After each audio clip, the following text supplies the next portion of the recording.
శ్రీమాత్రే నమ. జై గురు దత్తాత్రేయ నమ. ఈ వీడియోలో మనం మీనరాశి వారికి వృత్తిలో తొందరగా సెటిల్ అవ్వాలన్నా, తొందరగా జీవితంలో ఉన్నత స్థాయికి ఎదగాలంటే ఏ పరిహారాలు చేయాలి, ఏ వృత్తిని వీళ్ళు ఎంచుకుంటే తొందరగా జీవితంలో స్థిరపడతారని ఆలోచిద్దాం. మీనరాశి సహజ రాశి చక్రంలో వ్యయభావం అంటే 12వ రాశి. ఇది మోక్ష రాశి. అందుకని ఈ రాశిలో జన్మించిన వాళ్ళు చాలా ఆధ్యాత్మిక రంగంలో బాగా రాణించగలుగుతూ ఉంటారు.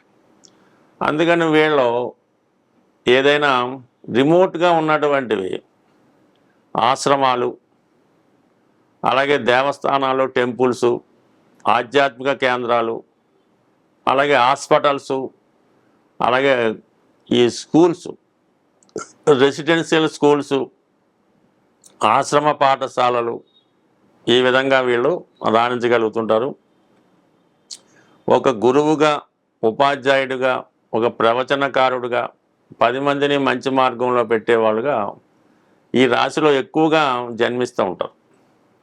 రాశ్యాధిపతి గురువు అవటం వల్ల వీళ్ళు 10 మందిని మంచి మార్గంలో ఎన్నుకునే పద్ధతి ఎన్నుకుంటారు.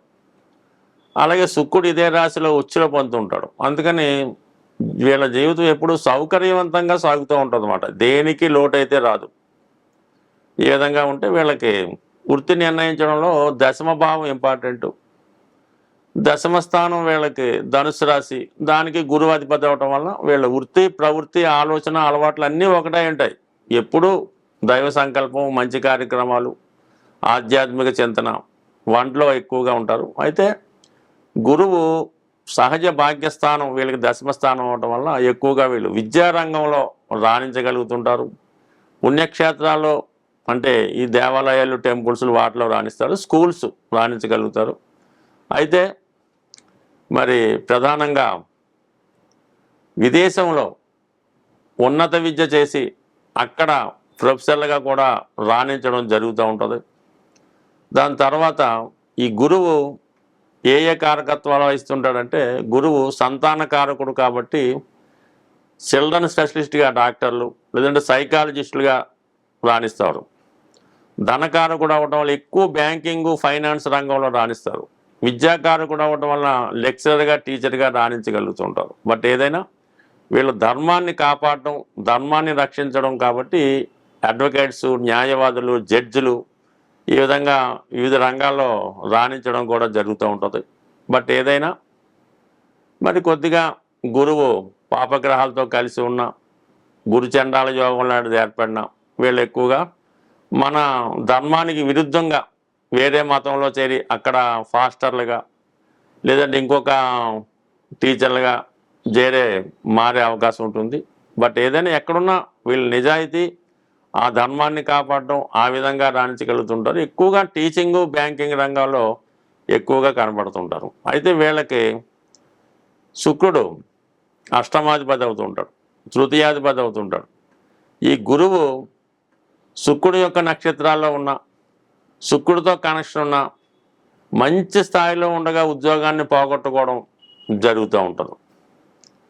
అలాగే అదే గురువు రాహుతో కలిసి ఉన్న, లేదంటే ఇంకొక పాపగ్రహంతో కలిసి ఉన్న ఈ ఉద్యోగంలో ఉండగా ఏదో ఒక బలహీనత వల్ల, ఏదో ఒక వ్యసనం వల్ల ఉద్యోగాన్ని కోల్పెట్టుకోవడం, చెడ్డపేరు తెచ్చుకోవడం లాంటివి కూడా జరుగుతూ ఉంటుంది.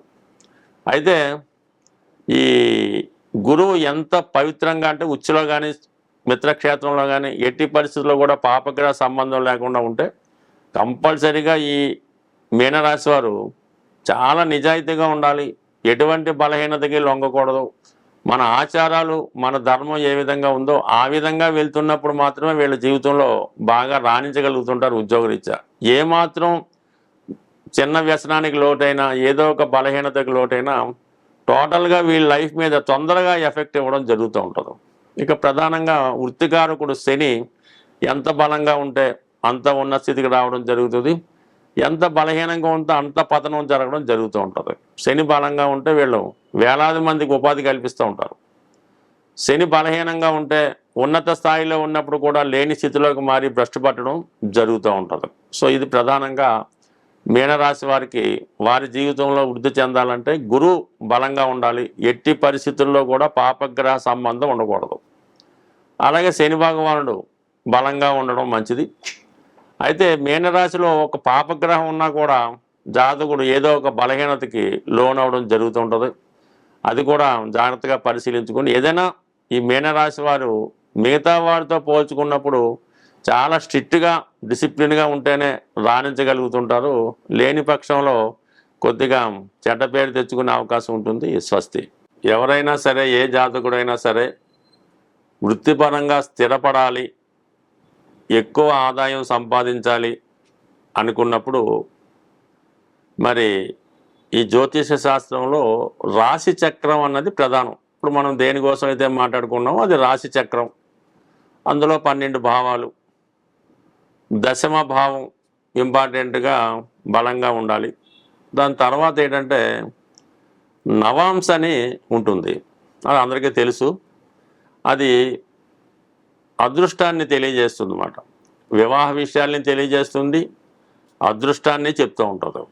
ఈ గ్రహం ఈ దశమాధిపతి అనుకుందాం, లేదంటే రాశ్యాధిపతి అనుకుందాం, లగ్నాధిపతి అనుకుందాం. నవాంశలో ఎంత బలంగా ఉన్నాడు అన్నదే ఇంపార్టెంట్. రాశిచక్రంలో నీతిలో ఉన్నాడు, ఏమి పాపగ్రహాలతో చూడబడుతున్నాడు, చాలా బలహీనంగా ఉన్నాడు అనుకుందాం. వెంబటనే నవాంశ చక్రం చూసినప్పుడు అందులో ఉచ్చస్థితిలో మిత్రగ్రహాలతో శుభంగా ఉంటే జాతకుడు తను ఉన్న స్థాయి నుంచి ఉన్నత స్థాయికి ఎదగడానికి ఈ నవాంశలో ఉన్న బలం కారణమవుతుంటుంది. అలాగే రాశి చక్రంలో చాలా ఉచ్చులో ఉన్నాడు, బ్రహ్మాండంగా రాణించగలుగుతున్నాడు. అయితే నవాంశలో బలహీనంగా ఉంటే ఉన్నత స్థాయి నుంచి డౌన్ఫాల్ అవ్వడం జరుగుతుంటుంది. ఇది నవాంశ యొక్క ప్రత్యేకత. దీనితో పాటుగా వృత్తి నిర్ణయించడంలో దశాంశ అన్నది ఇంపార్టెంట్గా ఉంటుంది. ఈ దశాంశ చక్రం కూడా బలంగా ఉండాలన్నమాట. అంటే కేంద్రాలు, కోణాలు, అలాగే లగ్నం, అంటే మొత్తం స్ట్రెంత్.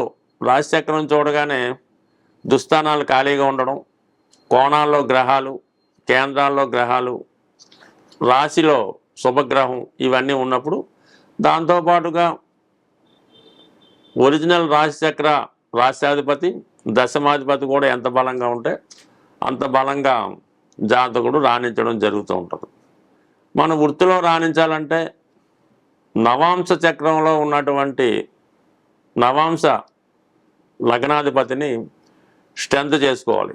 ఆ రాశ్యాధిపతికి చెందినటువంటి, అంటే నవాంశ లగ్నాధిపతి కాకుండా దశాంశ లగ్నాధిపతి ఎవరైతే అవుతారో, కన్ఫ్యూజ్ అవ్వకండి, దశాంశ లగ్నాధిపతి ఎవరైతే అవుతారో ఆ గ్రహాన్ని స్ట్రెంత్ చేసుకోవడం వల్ల జాతకుడు తొందరగా జీవితంలో సెటిల్ అవ్వడం జరుగుతుంది. ఉద్యోగంలో కూడా గ్రోత్ రావడం జరుగుతూ ఉంటుంది.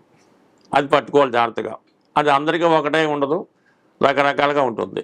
దాని తర్వాత ప్రధానంగా పరాశర మహర్షితో పాటు జమిని మహర్షి కూడా మనకి జ్యోతిష్ శాస్త్రాన్ని ప్యారలల్గా ఇవ్వడం జరిగింది. అందులో అక్కడ ఈ రాశి చక్రంలో ఉన్నటువంటి గ్రహాల స్థితిని బట్టి ఆత్మకారకుడు, అమాత్యకారకుడు ఇలాగా నిర్ణయించడం జరిగింది.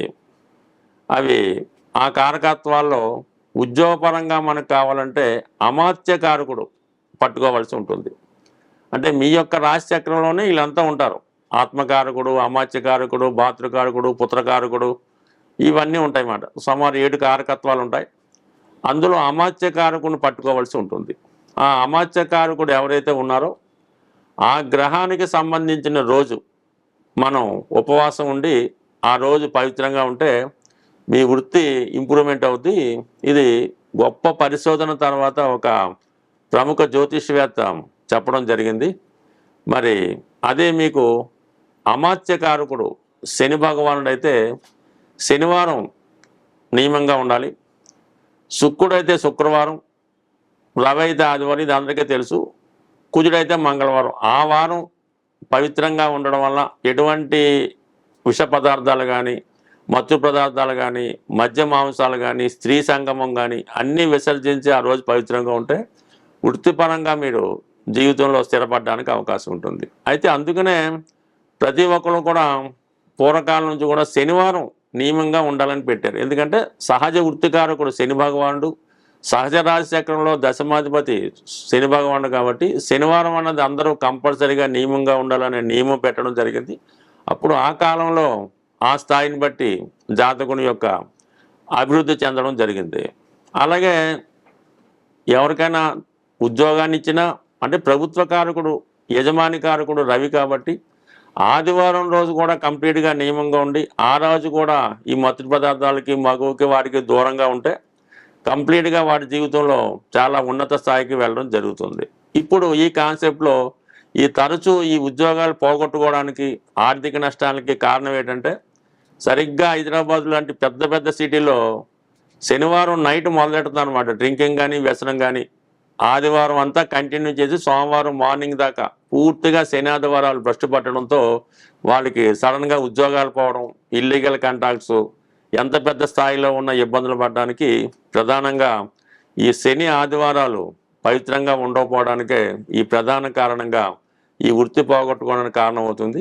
దీన్ని అందరూ అబ్జర్వ్ చేసుకొని జాగ్రత్తగా ఆ శని ఆదివారాలు మీరు నియమంగా పాటించగలిగితే చాలా ఉన్నత స్థాయికి ఎదుగుతారు. ఉద్యోగం పోవటం కానీ ఇటువంటి ఇబ్బందులు లేకుండా అసలు వైవాహిక జీవిత బంధం కూడా ఈ 2 వారాలు చేసుకుంటే చాలా చక్కగా సాగే అవకాశం ఉంటుంది. స్వస్తి.